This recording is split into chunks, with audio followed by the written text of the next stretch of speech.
Fausto Neves, bom dia. Estamos agora aqui à conversa para falar deste teu livro em torno de Lopes Graça, Pensamento, Resistência, Criação. Um livro que saiu já em 2019, mas que também neste ano, de alguma forma também se comemora o centenário do Partido Comunista Português, faz sentido também recuperar este livro, e porque, em bom da verdade, creio que concordarás, é sempre boa altura para falar de Lopes Graça. Graça. Diria, em primeiro lugar, em primeira pergunta, para quem se destina este livro? Olha, a minha resposta já é um bocadinho marota, porque eu, entretanto, já tive muitas reações, não é? E as reações foram até mais... ultrapassaram o meu otimismo mais agudo. Portanto, as pessoas acham piada e leem o livro bastante bem. Eu tinha muito medo do primeiro capítulo, que é um capítulo muito técnico, em que eu defino a performance musical e falo uma quantidade de coisas sobre a importância da música, o desenvolvimento da música ao longo da história do homem e ao longo da história do indivíduo, bebê até adulto. Depois, então, é que eu entro realmente na parte do Lopes Graça, não é? Faço uma espécie de análise ao o que é que a ciência nos dá hoje sobre a música e o que é que o Fernando Lopes Graça, até onde é que ele chegou na sua extensíssima literatura técnica, críticas, pensamentos, pequenos artigos, longos artigos, compilações.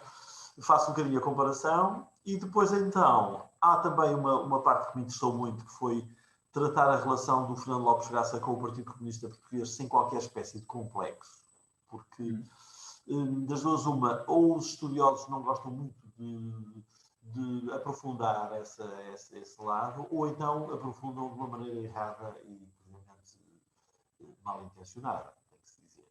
E, portanto, faço isso também e depois, de certa maneira, faço uma releitura da biografia do Fernando Lopes Graça perante essas duas facetas. A atualidade dos escritos dele, posso já avançar, e, por outro lado, a ligação e o paralelismo da vida de Fernando Lopes Graça, mesmo da vida dele, com a vida do Partido Comunista Português. As grandes questões que a cada época se punham quase que são antecipadas ou são simultaneamente tratadas por Lopes Graça. É muito interessante esse aspecto. Então, se calhar vamos dissecar um bocadinho mais o livro.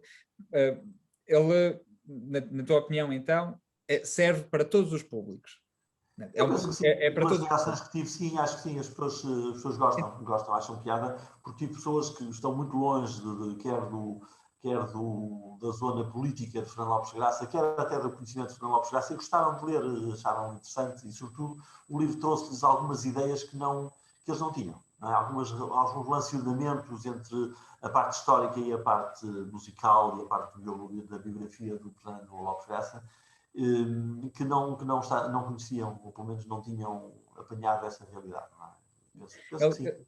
Eu pergunto isto porque, de alguma forma, o livro, se deste livro tivessem sido dois em vez de um, e houvesse um apenas sobre a dimensão da criação e da fruição musical. Portanto, esse tal primeiro capítulo, nessa relação com as neurociências, e que eu creio que é um capítulo muito interessante creio, também para um público geral, mas ainda mais para músicos e para cientistas, nomeadamente nestas áreas. Poderia ser um livro que poderia funcionar sozinho. Sim. Portanto, poderia ser um livro inteiro, da mesma forma que, enfim, esta segunda parte, embora estruturada em capítulos vários também, porque depois tem a dimensão das entrevistas e como é que elas se desenvolvem, etc.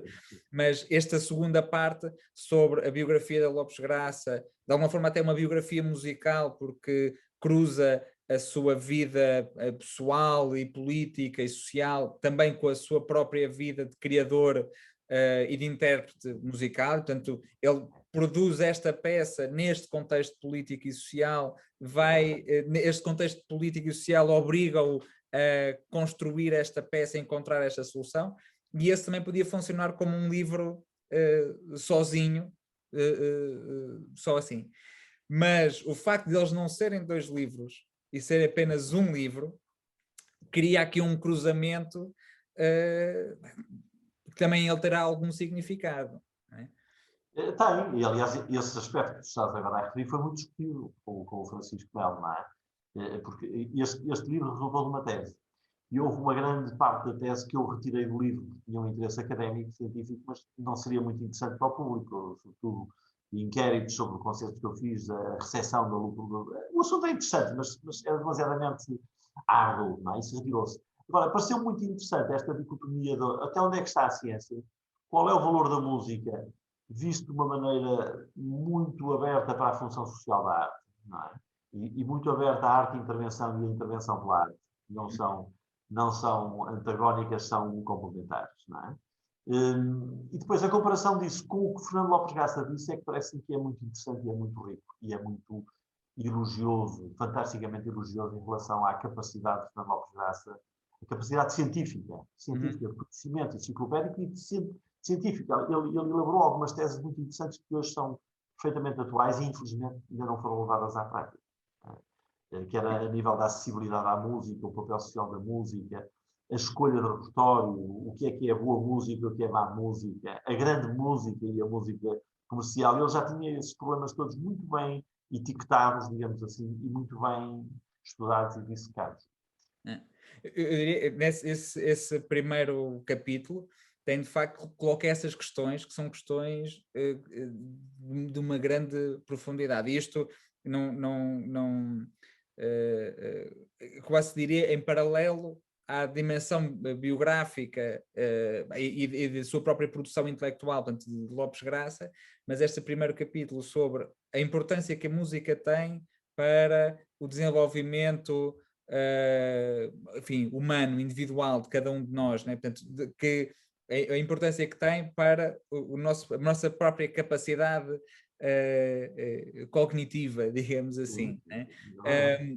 Portanto, que tu depois pegas em muitos estudos que demonstram exatamente como ter o contacto cedo com a música é um... A neurociência veio iluminar. Agora os músicos são muito requeridos. Nós no corredor temos que andar sempre a fugir dos cientistas da neurociência porque eles adoram experimentar o cérebro dos músicos, que realmente o cérebro dos músicos é um cérebro muito especial. A música realmente exerce um efeito muito grande, mesmo a nível volumétrico e a nível de funcionamento do cérebro, está provado hoje, sobretudo com miúdos que começam a música. Há quem diga 10 anos, há quem diga antes dos 10, há quem diga antes dos 12, mas eles começam a música muito cedo. E as coisas desenvolvem-se muito, quer para desenvolvimento propriamente musical, quer para o desenvolvimento cognitivo em geral, não é? Isso é muito interessante. E essa é uma dimensão que depois também é curioso como, ao mesmo tempo, a neurociência só vem confirmar perspectivas que vêm de muito, muito de trás. Portanto, um conjunto de pensadores que do século XVIII e XIX já vinham exatamente Exatamente. defender isso. Eu sou professor de uma das disciplinas que eu dou é a didática, portanto, para os professores de música. E tenho utilizado muito a neurociência e vemos o que é que os mestres diziam, os grandes mestres que deixaram antigamente livros escritos, o que é que eles diziam, e os grandes mestres, realmente grandes, diziam exatamente coisas certas. Agora, eles não sabiam a razão científica, mas sabiam a razão prática, sabiam que fazendo assim obtinham um resultado. E a neurociência veio dar-lhes completamente razão. Agora, também fizeram-se muitas asneiras. No caso do piano, por exemplo, o exagero do trabalho digital, ganhar força aos dedos, tudo isso são falácias. Nós o que estamos a trabalhar é o cérebro, os dedos. Eu suponho que não toques piano, mas se quiseres oscilar um dedo muito depressa, não consegues fazer mais lento do que eu. Fazemos exatamente a mesma coisa. Portanto, não é aí a diferença. A diferença é realmente o trabalho cerebral que nos permite articular músculos que normalmente funcionam todos juntos. Não é? Por exemplo, o homem foi feito para agarrar, não é? Agarrar, assim, não é? Estes funcionam todos juntos. Nós temos que trabalhar e separar isto. Isto é um trabalho cerebral, não é um trabalho de ginásio. Isso foi talvez um dos erros clássicos. Mas enfim, podemos continuar por aí fora. Mas aqui eu fiquei a fazer a ponte, que é, tu partes desta análise, digamos assim, de como mesmo empiricamente se parecia haver essa evidência, portanto, e que depois a neurociência vem confirmar, mas depois nós também entras também num conjunto de outras dimensões mais alargadas e até enquadradas na sociedade capitalista em que vivemos hoje, e muito enquadrado nesta perspectiva pós-moderna do que é, o que é, no fundo, até te referias há pouco da música boa e da música má, etc. Então, em que há aqui um conjunto de coisas que de repente deixam de existir, que é uma coisa que parece que é contraditória com aquilo que era o nosso conhecimento empírico, ou enfim, dos grandes mestres que falavas há pouco, né? Que era um conhecimento empírico adquirido e que depois, entretanto, hoje deixa de ser... embora nada confirmado, né? Nada confirmado, mas ideologicamente está claramente assim assumido. Né? Eu já depois do livro estar escrito, e está já em circulação, tive esta notícia terrível, que é, pela primeira vez na vida do homem, o QI, o famoso coeficiente de inteligência, desceu, está a descer. E há agora já estudos sobre isso. É evidente que isso é uma noção, o QI é uma noção que já está um pouco ultrapassada, mas é uma noção significativa. E é assustador que, pela primeira vez da história do homem, ele está a dar para trás. Eu tenho muitas discussões a propósito do que é boa música e o que é má música. Isto num congresso científico é uma noção que matam-te logo, não é? Não há a linha vermelha. Então, e o jazz? Então, e o rock? Então, eu não posso ouvir rock? Então, pronto.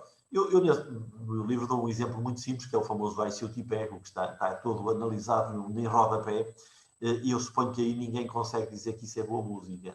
Então, são 3 notas, 2 harmonias, enfim. E realmente, as teorias dos anos 60, que agora ficaram praticamente desertas, ninguém toca nisso e não há fundos para investigar nesse sentido, os famosos ODS, essas teorias dizem que a música comercial de má qualidade tem 2 malefícios imediatamente sobre o cidadão. Isola-o do seu património artístico, no caso da música, o que de melhor o homem fez em música durante todas as épocas, e isola-o também em função da sua tradição popular, de música tradicional, cultural, local da pessoa. Isso são coisas terríveis. O Damasio, inclusive, vem falar muito desse problema das letras e das artes estarem a ser maltratadas em função das ciências, sobretudo ciências rápidas, pragmáticas, tecnocracia. Não é?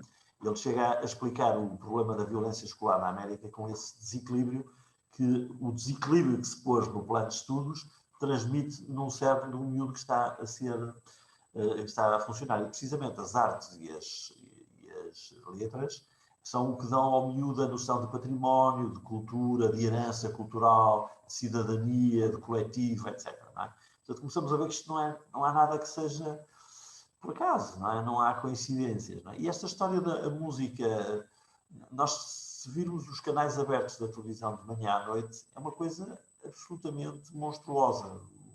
Os maus produtos em que as pessoas são marteladas de manhã até à noite, não é? E isso que cria uma habituação, isso é opiáceo, não há volta a dar. Eu falo sempre da velha história que uma pessoa, por beber 60 vezes cevada, não passa de repente a gostar de café, não tem hipótese, não é?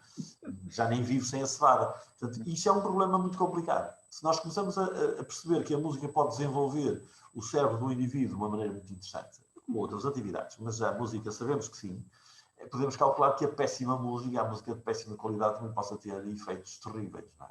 Eu falo de uma experiência do Levitine, por causa de a coruja dos beirais, que se retira uma parte do cérebro e ela consegue imaginar os baixos do Danúbio Azul, coisas assim do género. Não é? Portanto, a lógica é que nós, se calhar, já conseguimos estar abaixo desse nível. Não é?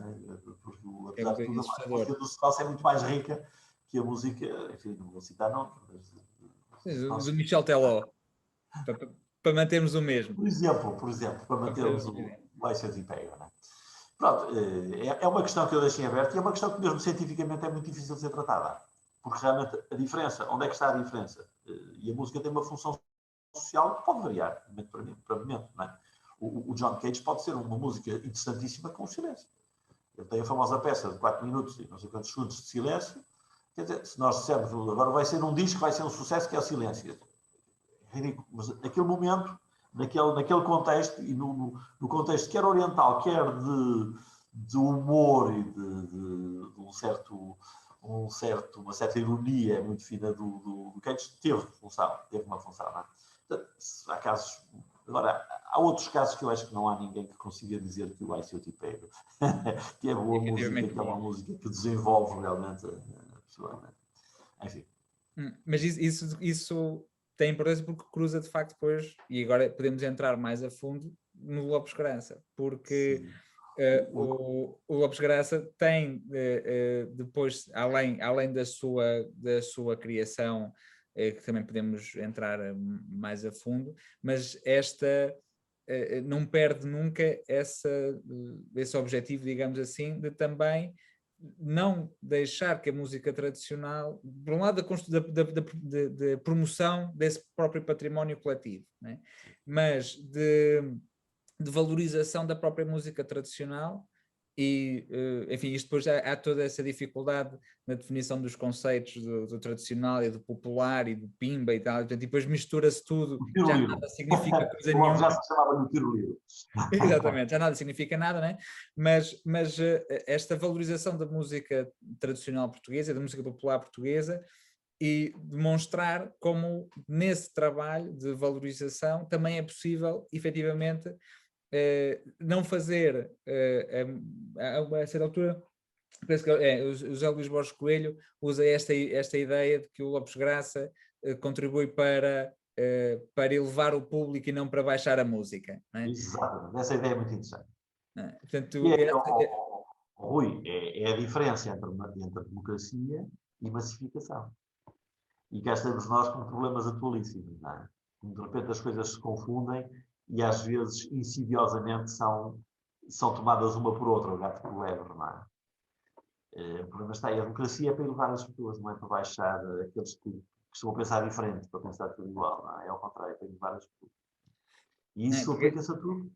É porque mesmo neste caso da música, e tu referes isto também várias vezes no livro, como o facto, na verdade, mantém a falta de acesso, mesmo que que esteja toda a gente a ouvir a mesma música tradicional, continua a haver depois salas que são as salas onde está reservada a chamada música erudita. E, portanto, é possível ter essa massificação e não ter essa democratização na mesma, né? Claro, Claro. claro. Parece que há. Mas isso, quer dizer, estávamos aqui agora horas a discutir isso, o problema da apropriação classista da música e da arte em geral. Depois a transformação do objeto de arte em objeto de consumo, que o Benjamin fala muito bem. O Adorno também toca. Quer dizer, são problemas, se calhar, podíamos estar aqui horas a discutir. Mas o Lopes Graça dissecou-os todos e conseguiu dedicar a sua vida a situações absolutamente geniais. Portanto, por exemplo, o coro da Academia dos Amadores de Música, aquilo é um laboratório altamente pensado. Houve uma pessoa que às vezes é muito esquecida, que é a Manuela Porto, que esteve muito ligada. Aquela primeira ideia da influência do Lorca com a La Barraca era uma ideia que eles queriam. Aquilo era coro, mas também tinha outros aspectos artísticos. Eles faziam teatro, a Manuela Porto declamava, depois a Maria Barroso declamou, o Carlos Paredes fazia coisas também. Quer dizer, eles estavam sempre a tentar dar um âmbito muito largo artístico. Mas o essencial que eu queria dizer é isto, é que ele com o coro consegue várias coisas em simultâneo. Consegue proteger e valorizar a música tradicional, os temas que foram recolhidos, e que a PIDE, o Zé Luís conta isso com muita piada, o Borges Coelho, que a PIDE quase que o obrigou, a PIDE é que foi responsável por ele escrever aquela coisa fantástica que foram as canções regionais, porque a PIDE proibiu as heroicas e ele ficou com um coro que não podia cantar, então começou a fazer as canções regionais. Portanto, o Zé Luís que a PIDE foi uma das poucas boas ações que a PIDE fez. E o que é que ele faz? Com aquele coro, ele protege a música tradicional, ele dá a conhecer às pessoas a composição, a técnica de composição do século XX, porque era assim que ele depois a tratava, com a sua técnica de compositor do século XX. Ele põe as pessoas que não são músicos a fazer música, que é o melhor projeto educativo musical, é pôr as pessoas a fazer música, não é a pessoa a ouvir comentários, nem a ouvir... Também ajuda, mas se a pessoa puder fazer música e senti-la, é a melhor coisa que é o que ele fazia com os elementos do coro da Academia de Música, da Academia dos Amadores. E depois, o próprio espetáculo, que era feito nas agremiações populares, e o Graça dizia sempre que preferia 50 vezes ir para as agremiações onde ele está a dirigir, às vezes em cima de um caixote, que é uma fotografia muito engraçada, do que estar nas grandes salas de concerto com aqueles aplausos convencionais. Ele diz muito isso. Portanto, ele com isso conjuga logo ali uma quantidade de valores absolutamente extraordinários. Não é? Dá a possibilidade a amadores de fazerem música a sério, música de grande qualidade, vai buscar a música tradicional que estava moribunda, ele e o Giacometti, com todos os outros pioneiros que fizeram isso, nós devemos disso imenso, não é? E depois, ao mesmo tempo, está a fazer uma aula de música contemporânea, no tempo dele, música do século XX, e quer dizer, está a dar ao público todo este envolvimento, tudo junto, num só pacote, não é? É uma coisa fantástica. Como foi fantástica a Sonata, a famosa organização que ele criou, como foi fantástica a maneira como ele conseguiu fugir do gueto em que o fascismo o pôs. Até as edições que ele fazia, que eram heliogravuras, ele tinha uma matriz e tirava a heliogravura quando lhe pediam, é exatamente o que atualmente as edições estão a fazer, com a digitalização, naturalmente, para evitar os grandes estoques, para evitar o problema de partituras que têm não sei quantos exemplares e depois a partitura não é uma coisa que se venda assim muito. Portanto, ele já tinha isso tudo de maneira de fugir às questões, às grandes dificuldades que lhe eram postas. E a maior dificuldade que lhe puseram foi impedir de trabalhar completamente. É uma coisa impensável. E saber que ele teve hipótese de ficar lá fora e optou sempre por vir para cá e não estar na emissora que ia dar um posto fantástico com um salário finalmente fixo e poder trabalhar à vontade. Não aceitou porque tinha que fazer lá a declaração anticomunista e não sei o quê. Portanto, isso são coisas que nos dias de hoje, contadas, já para nós é uma coisa admirável. Contadas aos jovens, eles ficam na dúvida se isto é uma história. Então ele podia ter aquele dinheiro todo e salário e não quis, por causa de um papel. Quer dizer, são as tais coisas que convém de vez em quando lembrar neste dia a dia de chiclete, não é? Uma estiga deita fora, como diz a canção rock. Não é? E são valores realmente incríveis, não é? Incríveis. Tu já referiste aí várias dimensões de como a vida do Lopes Graça também se cruza muito com a própria vida do PCP nestes 100 anos. E até na própria... enfim, há um conjunto de coisas que tu referes também no livro, até de um conjunto de figuras, portanto, de democratas, antifascistas e comunistas, portanto, todas essas dimensões, mas comunistas também em particular, e aliás é também um tema que abordas particularmente no livro, a relação, portanto, a intervenção do Lopes Graça no PCP, mas há de facto um conjunto de cruzamentos, portanto, da vida do Lopes Graça nessa vida cultural democrática e antifascista de uma forma geral. Portanto, estava a pensar, por exemplo, na Biblioteca Cosmos, também em Conventos dos Caraça, também na Vértice, enfim, a própria portanto, Marchas, Datas e Canções, que é gravada em casa do João José Cochofel. Portanto, todo este cruzamento também de uma...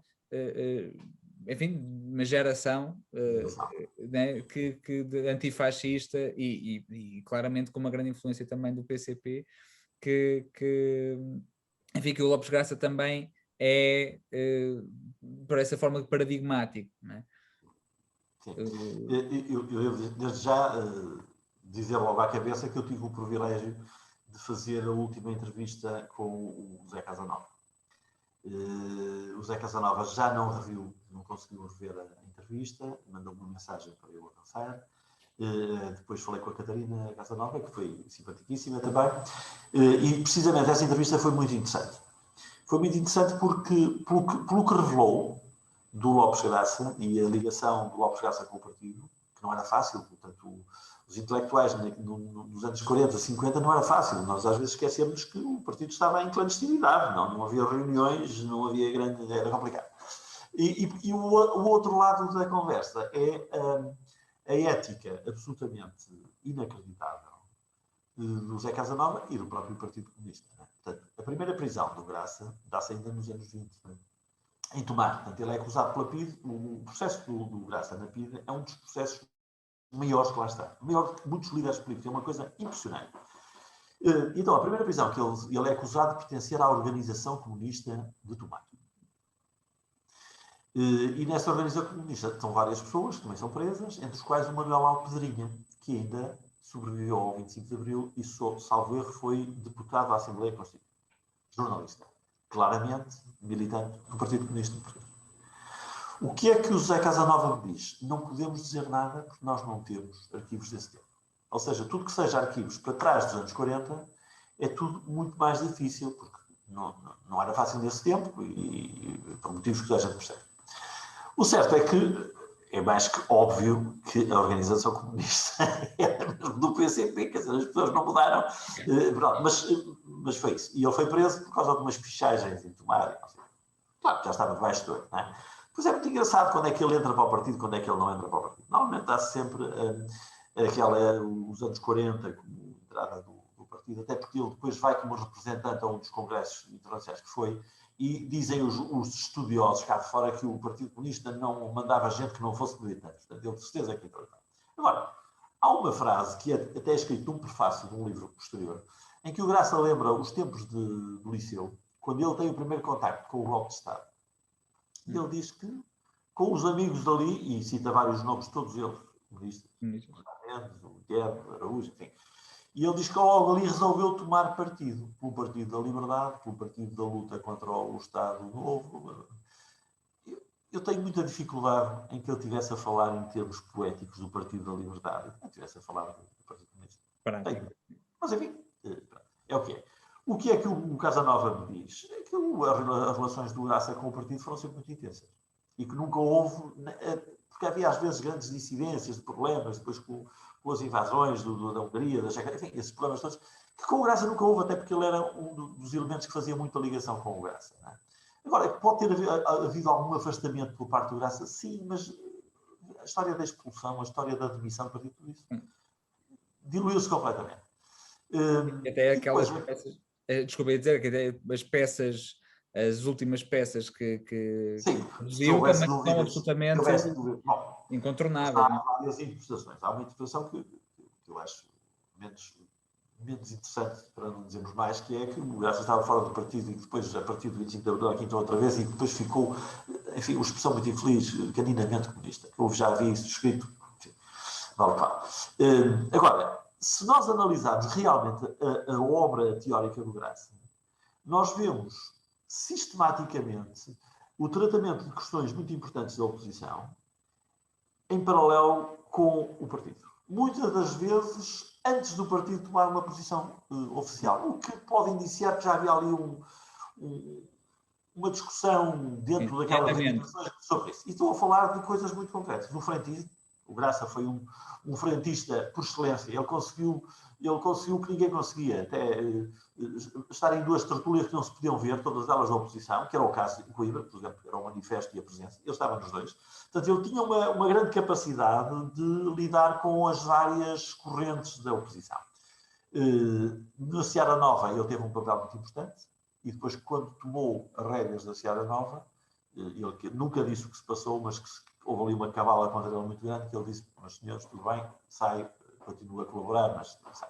Portanto, nós podemos imaginar um bocadinho, dentro dos vários tecidos da oposição, que poderia haver ali uma coisa complicada.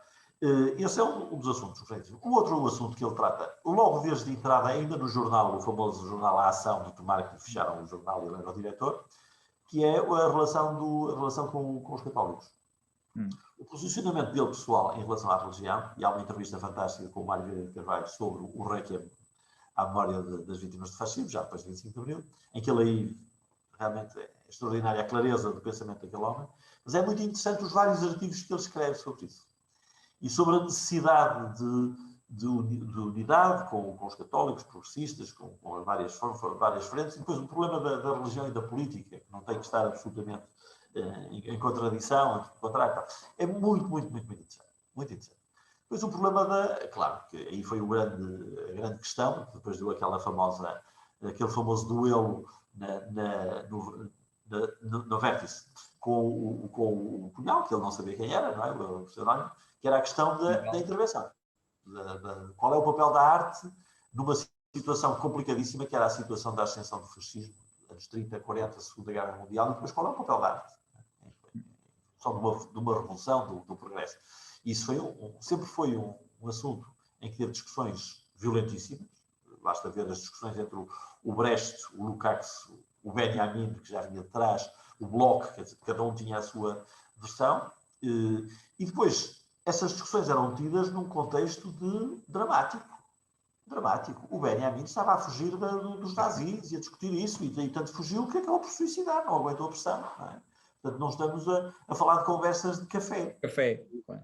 E as pessoas, quando leem, por exemplo, agora a questiúncula que surge entre o Lopes Graça e o Cunhal, não é?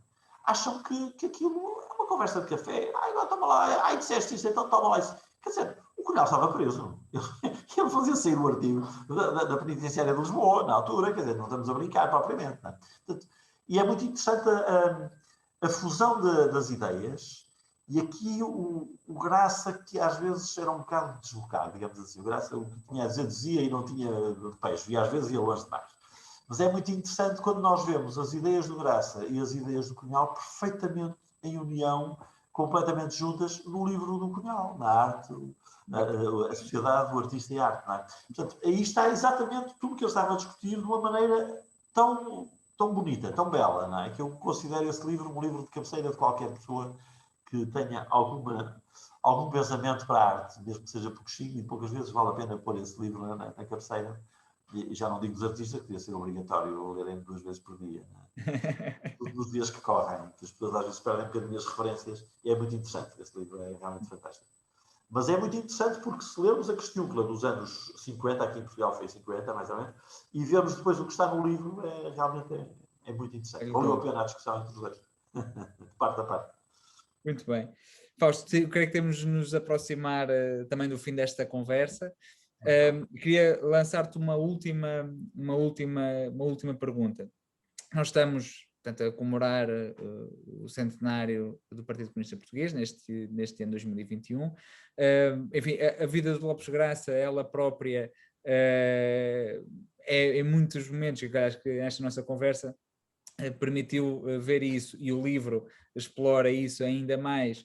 Ela própria é uma visita desses próprios 100 anos de luta do PCP, muitos deles, portanto, são 2 vidas que de facto andam em paralelo e interligadas, portanto, em muitos momentos são efetivamente a mesma vida a ser construída em comum.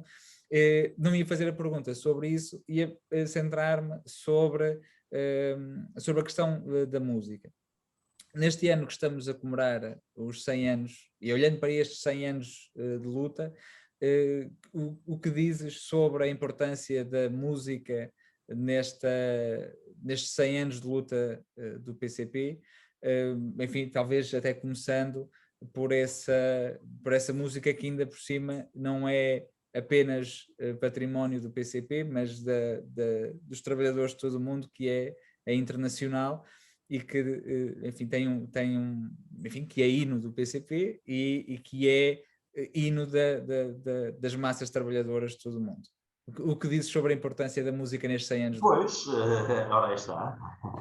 Portanto, a música serve para isso, serve para reunir as pessoas, animá-las, não é? Galvanizá-las, não é? A música é usada por muitas organizações coletivas, não é? Para aumentar o coletivo, desde a igreja, desde partidos, movimentos, etc. A esquerda teve sempre um papel muito importante nesse campo, até porque sempre muito bem servida de compositores, não é? E depois o coletivo da esquerda é realmente o nosso ideal, não é? Portanto, o marxista, leninista acredita na força da massa. A nossa visão da história é precisamente a visão das massas e não a visão dos heróis. Não é? Portanto, e a música aí está a matar. É internacional, é o que é uma música sempre, em qualquer língua, todas as pessoas que a cantam em qualquer língua acham que estão a cantar na língua original. Não é? Nós sabemos que não é, mas quando estamos a cantar, aquilo é nosso, não estamos a traduzir nada. Não é? Isso é muito interessante, porque é a música que nos dá isso, não é a letra, é a música que nos dá. Isso é muito interessante. Agora, a grande teoria esmagadora dos músicos é que a música não quer dizer nada.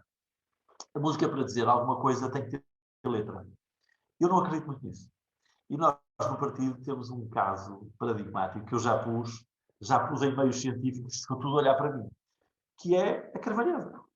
Ora, a Carvalheza é uma música instrumental que foi criada para chamar para a festa. Há várias Carvalhezas. Nós chamamos a Carvalheza, há muitas. Carvalheza é uma dança, é de foles, portanto, vem lá de cima de trás de foles. E tem sempre um ar festivo, não é? Ela depois foi substituída pelos altifalantes. Foi os altifalantes a funcionar com música prima às 7 da manhã e as pessoas sabem que vai haver festa. Foi uma tristeza. Mas antigamente eram os gaiteiros que iam lançar a festa, chamar as pessoas para a rua. Ora, isso não tem letra nenhuma. Não é? E nós fazemos o arranjo. O Giacometti ofereceu a partitura recolhida ao partido, o partido fez aqueles arranjos todos, escolheu um que se chama para o palco 25 de Abril, e nós temos a Cavalheza hoje, mal começa a tocar, as pessoas todas a correrem para a festa. E agora? Onde é que está a letra? Aquilo podiam ser lá e tomar banho, ou mudar de roupa, não, vão a correr para onde aquilo lá. É muito interessante, não é? É muito interessante esse aspecto. Pronto, nós, os músicos, foram para músicos porque nós achamos que realmente é uma linguagem apaixonante, não é? Há coisas que se dizem por música que não há palavras, nem há palavras nem escritas, nem faladas, que conseguem dizer isso. Isso é muito interessante, nós virmos a viagem do partido através da música. Aliás, eu fiz outro dia um concerto com mais 4 camaradas, não, os conferências de vidro, em que nós estreamos agora um espetáculo sobre os 100 anos do partido. Isso em Estarreja e Corupá. Portanto, uma série de melodias que nós tivemos que recolher e escolher quase a chorar, tivemos que eliminar umas que não queríamos, e depois havia esses espaços históricos que era preciso música, mas não podíamos passar uma hora, porque havia o problema também do Covid, não podíamos passar uma hora certa. Enfim, mas é muito interessante. Entretanto, falei na entrevista com o Zé Casanova, ele dizia uma coisa muito interessante. Por causa da música, há um diálogo que eu transcrevo aí no livro entre o Che Guevara e o Urbano Tavares Rodrigues, que eu não sabia, fiquei a saber que ele esteve na Revolução Cubana, nos anos 50. E então, a falar com o Che Guevara, dizia, mas tu não achas que a música, sem ser de intervenção, é revolucionária porque leva às pessoas? E o Che Guevara disse, acho, estou perfeitamente de acordo contigo, mas não te esqueças de nós.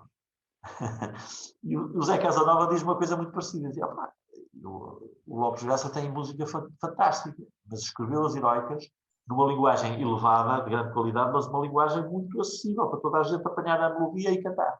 E dizem, quando nós ouvíamos o portão do corredor a abrir-se para virem buscar alguém à cela para ser interrogado, nós cantávamos a jornada, para animar o camarada. Não lhe cantávamos nenhuma sonata de Lopes Graça.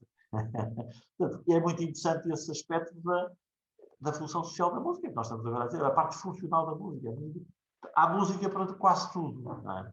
Agora, provavelmente, eu cada vez estou mais perto dessa conclusão, embora não seja científica, também há música para estupidificar as pessoas, eu também acho. E essa é perigosa. Essa é perigosa. Pronto, portanto, é isto que eu tenho a dizer, e o partido soube muito bem aproveitar a música desde os seus princípios, não é? O hino do partido, o Avante, que toda a gente acha que é o hino do partido, não é, mas é uma canção que está muito ligada também ao partido. Toda a parte final do fascismo foi muito, muito, muito, muito ajudada pelos boladeiros, não é? Pela música de intervenção, não é? O meeting político que se fazia imediatamente em volta de uma canção, que a gente repetia o refrão, ela estava feita para isso, etc. Portanto, é muito interessante esse aspecto. Agora, o aspecto da música mais abstrata como arte também não pode ser descurada pelo partido e por todos nós. Porque realmente leva as pessoas e é também um preconceito classista achar que a música clássica é uma coisa só para iniciados. É uma coisa muito burguesa. A burguesia apoderou-se da arte, também se apoderou da música, e cria essa barreira para não haver pés descalços nas salas de concerto, por amor de Deus. Não é? Portanto, e nós, se não combatermos isso, de certa maneira estamos a fazer exatamente, estamos a fazer o papel da burguesia, não é? Deste capitalismo decrépito que nós estamos ainda a viver, temos o desprazer de viver, embora aqueles anos e aqueles dias fantásticos de 25 de abril já ninguém nos tira. É uma das coisas que eu passo sempre a vida a repetir. Mas mesmo em relação à música clássica, enfim, pese embora outros esforços que seja necessário fazer, a Festa do Avante também faz um papel importantíssimo. Foi muito interessante. Há um momento muito interessante que o meu querido camarada Alexandre Berford fala sempre, que é quando foi o centenário do Álvaro Cunhal, foi a primeira vez que o partido fez uma celebração muito especial, claro, só com música clássica. Eu fui convidado para tocar Lopes Graça no Vitória, aliás, onde estreiei, fiz a estreia mundial da peça que o Fernando Lopes Graça, a última peça de Lopes Graça, que é dedicada ao Cunhal, que é muito interessante, só isso dava para modificar uma quantidade de opiniões que eram pré-escritas. E foi a primeira vez que o partido o fez. E depois, esta hipótese na Festa da Avante, temos uma noite consagrada para a música clássica e de uma maneira muito universal. toda a gente ouve, né? É muito interessante. Agora, não é o alfa e o ômega, é continuar e poder avançar e poder progredir. É um contributo. Mas é um grande contributo, sem dúvida, sem dúvida. Muito bem, Fausto, também um contributo será este livro. Para essa luta enfim, de tornar a música enfim, que é o nosso património coletivo, mas democratizar tanto quanto possível, e a figura de Lopes Graça efetivamente é um desses agentes democratizadores da música. Uma grande personalidade, a todos os níveis, independentemente da parte política, musical, é realmente uma personalidade de escola. Muito bem. Obrigado, Fausto, Nada, e um grande abraço. um grande abraço para ti também.